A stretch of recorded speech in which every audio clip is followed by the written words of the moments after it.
খুব গুরুত্বপূর্ণ এই ভিডিওটি। এটা ক্লাস 10-এর একটি ভূগোলের ভিডিও এবং এখানে ক্লাস 10-এর যে নদী, হিমবাহ এবং বায়ু যে অধ্যায়টি আছে সেই অধ্যায়ের অনুশীলনী। দেখো অনুশীলনী, তোমরা বইটাও দেখে নিতে পারো। দেখো বইটা, ঠিক আছে, দশম শ্রেণীর ভূগোল এই বইটার অনুশীলনী এখানে আমি বলে দেবো। তার আগে বলি, যারা ভিডিও দেখছো এবং ভালো লাগছে অবশ্যই সাবস্ক্রাইব করে নাও। এই ভিডিওতে তুমি অনেক ইনফরমেশান পেয়ে যাবে, অনেক নোটস পেয়ে যাবে। দেখো আমাদের তো অনেক ক্যাপাসিটি নেই, স্টুডেন্টদের অনেক ক্যাপাসিটি নেই যে তারা অনেক কিছু একসঙ্গে মনে রাখতে পারে। তাই ছোট ছোট নোটস বানিয়ে যাতে সহজে মনে রাখতে পারে, সেই জন্যই এই ক্ষুদ্র প্রয়াস। তোমাদের যাতে উপকারে লাগে সেই জন্যই এই চেষ্টা। আমি আমার এই চ্যানেলের মাধ্যমে মাধ্যমিক যে সম্প্রতি মাধ্যমিক পরীক্ষা হয়ে গেল তার ইতিহাস, ভূগোল এবং বাংলা প্রশ্নপত্র আমি সলভ করে দিয়েছি। তোমরা প্লে লিস্টে গেলেই দেখতে পেয়ে যাবে যে বাংলা, ইতিহাস, ভূগোল সমস্ত কোশ্চেন সলভ করে দেওয়া আছে এবং সেই সংক্রান্ত কোনো কোশ্চেন থাকলে জিজ্ঞাসা করতে পারো। আসছি ভিডিওতে, অবশ্যই আমি কোশ্চেনের অ্যান্সার বলে দেবো।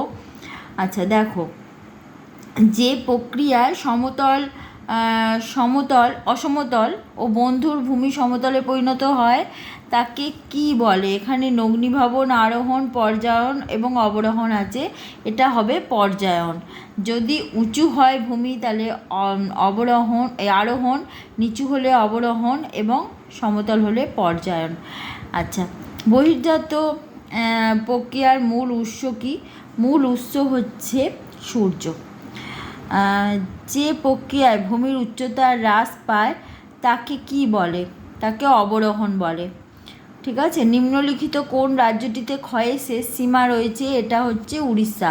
দেখো পশ্চিমবঙ্গে রয়েছে পুরুলিয়াতে। ঠিক আছে, আমি বলে দিলাম। আচ্ছা, দুটি নদী অববাহিকার মধ্যবর্তী উচ্চভূমিকে কি বলে? জলবিভাজিকা। ঠিক আছে। আদর্শ নদীর উদাহরণ দেখো এখানে দিয়েছে, 4টে নদী দিয়েছে। আমার মনে হচ্ছে এটা ব্রহ্মপুত্র হবে। শুষ্ক অঞ্চলের গিরিখাতকে ক্যানিয়ন বলে।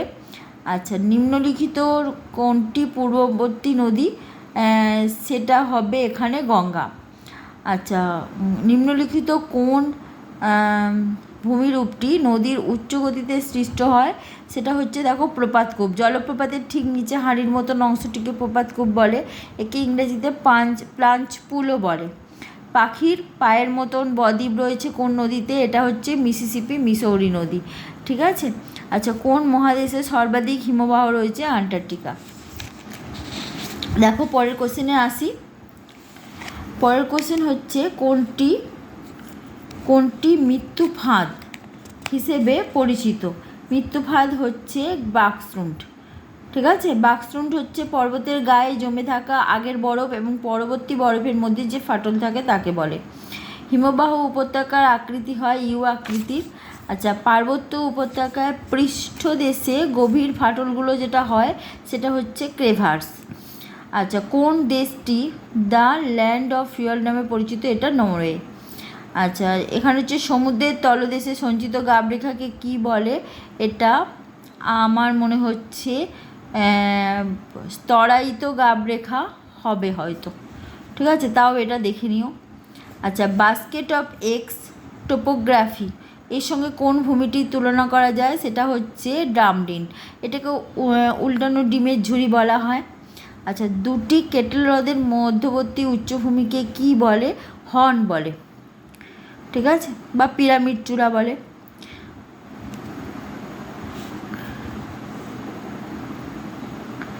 আচ্ছা আচ্ছা, দুটি কেটেলের মধ্যবর্তী উচ্চভূমি, এটা কেটেলের উচ্চভূমিকে তোমার কেম বলে। ঠিক আছে। আচ্ছা, কেম হবে না নব হবে? আমি তোমাদের কাছে প্রশ্ন রাখছি। ঠিক আছে, আমার মনে হচ্ছে কেম হবে। ঠিক আছে, তোমরা জানিও কেম হবে না নব হবে। আচ্ছা, মরুভূমিতে বায়ু দ্বারা বালিকণা উত্থিত ও অপসারিত হয়ে যে প্রক্রিয়া দ্বারা হয় সেটা হচ্ছে অপসারণ বা একে ব্লো আউটও বলে। মাশরুম রক কোন ভূমিকে বলে? এটা হচ্ছে কাকে বলে? গৌড় বা গাড়াকে বলে। আচ্ছা, সাহারা মরুভূমির লবণাক্ত হ্রদকে কি বলে? এটাকে কি বলে বলো? এটাকে বলে ধান্দ। আচ্ছা, আচ্ছা তোমরাই বলো, ধান্দ বলে না শর্টস বলে?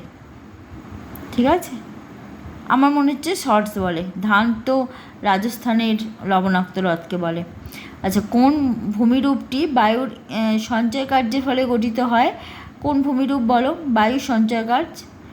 ঠিক আছে, বায়ু সঞ্চয় কার্যের ফলে গঠিত হয় লোয়েস। ঠিক আছে। আচ্ছা, এবার দেখো শুদ্ধ অশুদ্ধ রয়েছে। অবরোহণ আরোহণের সম্মিলিত ফল হলো পর্যায়ন। গ্রেড শব্দটি প্রথম যিনি ব্যবহার করেন তিনি হচ্ছে জি কে গিলবার্ট। এই দুটোই ঠিক, একেরটাও ঠিক, দুয়েরটাও শুদ্ধ, একেরটাও শুদ্ধ। আচ্ছা, গঙ্গা পৃথিবীর সর্বাধিক জল পরিবহনকারী নদী না, আমাজন হচ্ছে সর্বাধিক জল বহনকারী নদী, সুতরাং এটি অশুদ্ধ। র্যাপিডস বৃহৎ আকার হলে তাকে জলপ্রপাত বলে, এটা ঠিক। জলপ্রপাতের পাদদেশে মন্থকূপ ঠিক সৃষ্টি হয় না, জলপ্রপাতের পাদদেশে নয়, এটা হচ্ছে নদীর যে তলদেশ সেখানে হয়। হিমরেখার উপরেই নদীর কাজ শুরু হয় না, হিমরেখার নিচে কাজ শুরু হয়।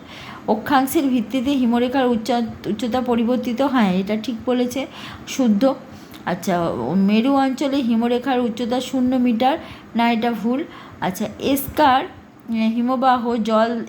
হিমবাহ ও জলধারার মিলিত কার্যে তৈরি ভূমিরূপ, হ্যাঁ ঠিক কথা। আচ্ছা, বারখান থেকে শিববালির সৃষ্টি হয় না, এই ধরনের কোনো কথা তো বইতে বলা নেই। আচ্ছা, মাশরুম রকস হিমবাহের কার্যের ফলে সৃষ্ট, না এটা মাশরুম রক হিমবাহের কার্যের নয়, বায়ুর কার্যের ফলে সৃষ্ট। শিব বালিয়ারই 2টি সিং থাকে না, বারখানে 2টি সিং থাকে। ঠিক আছে। আচ্ছা, ক্ষয় ধারণার প্রবর্তক হলেন JW পাওয়েল। আবহবিকার ও ক্ষয়কার্যের ভূমির পরিবর্তন প্রক্রিয়া হওয়ায় যে প্রক্রিয়াটি হয় সেটা হচ্ছে অবরোহণ। ঋতু পরিবর্তনে নদীর জলের পর্যায়ক্রমিক পরিবর্তনকে নদীবর্তন বলে। দুটি নদীর অববাহিকার মধ্যবর্তী উচ্চভূমিকে কি বলে? জলবিভাজিকা। ঠিক আছে, যেমন বিন্ধ্য পর্বত, হিমালয়। ফানেল আকৃতির চওড়া নদীর মোহনাকে খাঁড়ি বলে।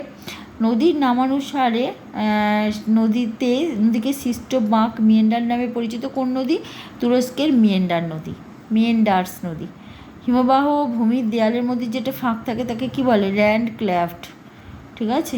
রসমতানে ভূমির কোন অংশ প্রতিপাদ, মানে যে দিক থেকে হিমবাহটি আসছে সেই দিকের অংশ মসৃণ হয়, যেদিকে যাচ্ছে সেদিকটি অমসৃণ হয়। তাহলে যে দিক থেকে আসছে সেটা প্রতিপাদ অংশ, আর বিপরীত দিকটা অনুবাদ।